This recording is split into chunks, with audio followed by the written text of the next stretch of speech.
Commander Trill's 4 eyes blinked in rapid succession as he reviewed the intelligence report. His thin, gray fingers trembled slightly, causing ripples in the holographic display. "Impossible," he whispered, mandibles clicking nervously. The data couldn't be correct. These humans, these Deathworlders, as they were classified in the Galactic Codex, routinely engaged in activities that would kill most sentient species.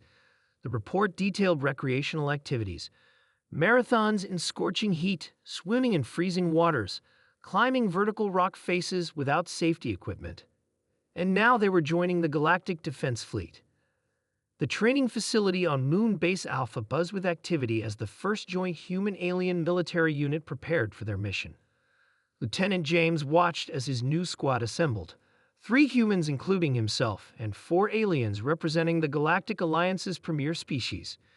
The alien soldiers moved carefully in the lunar gravity, their bodies adapted to worlds with gentler conditions than Earth's punishing environment.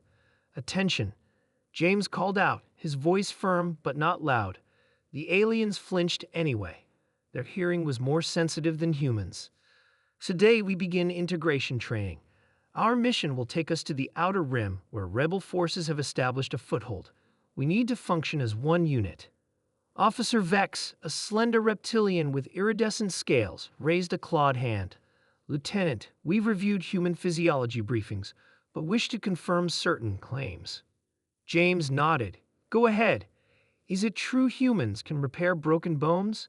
"Yes. Takes a few weeks, but we heal." The aliens exchanged glances. Officer Moole, a blue-skinned amphibian, spoke next.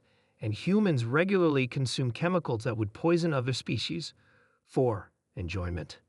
James smiled. "Caffeine, alcohol, capsaicin, yes, they're mild toxins, but we've evolved tolerance." Commander Drell, the senior alien officer, stepped forward. His crystalline exoskeleton glinted under the artificial lights. "Most concerning is your species' endurance capabilities. Records indicate humans can continue physical activity until organ failure. We call it pushing through the pain," James said with a shrug. "It's just normal for us." The word normal caused visible discomfort among the aliens.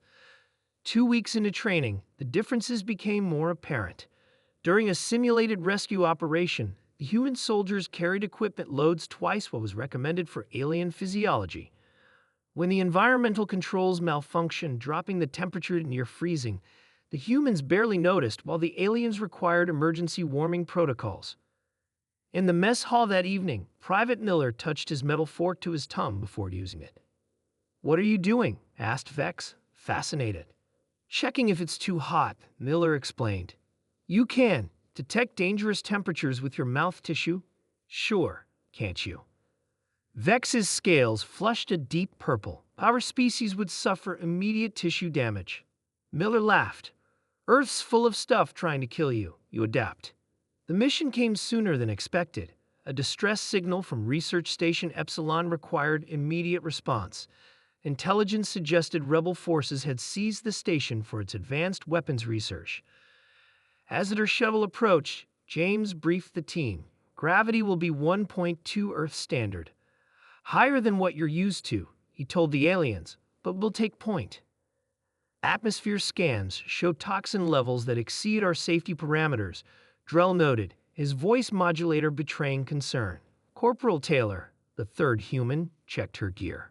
"Nothing our filters can't handle. We've breathed worse on Earth." The shuttle rocked suddenly as it took fire. Warning lights flashed. "Impact on lower deck. Hull breach imminent," the pilot called out. "Everyone, prepare for emergency landing," James ordered calmly.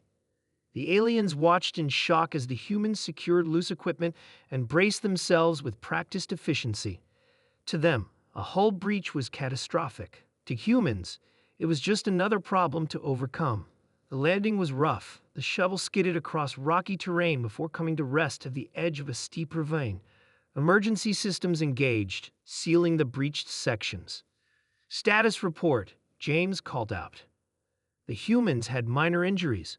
Cuts, bruises, a dislocated shoulder that Taylor popped back into place with barely a grimace.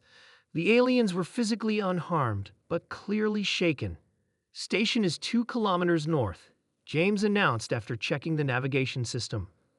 Comms are down. We proceed on foot, Lieutenant. Drell's voice wavered slightly. The atmospheric toxins. We'll share our advanced filters, James said, and humans will take exposure shifts if necessary. Exposure shifts? Wool asked.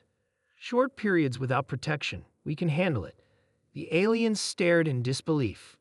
The journey to the station revealed more differences. The humans moved efficiently across the rough terrain, while the aliens struggled with the higher gravity. When they encountered a river of caustic liquid, the humans simply constructed a bridge from materials in their packs. Why do you carry these items? Vex asked, watching Miller secure a carbon fiber cord. Rule 1 of Earth. Always be prepared, Miller replied. You never know when you'll need to improvise. When they reached the station, they discovered the rebels had set up defensive perimeters. Automated weapons tracked their approach. We need a diversion, James said, assessing the situation. I'll draw their fire. The rest of you flank and disable the power core. That's suicide, Drell protested. James smiled.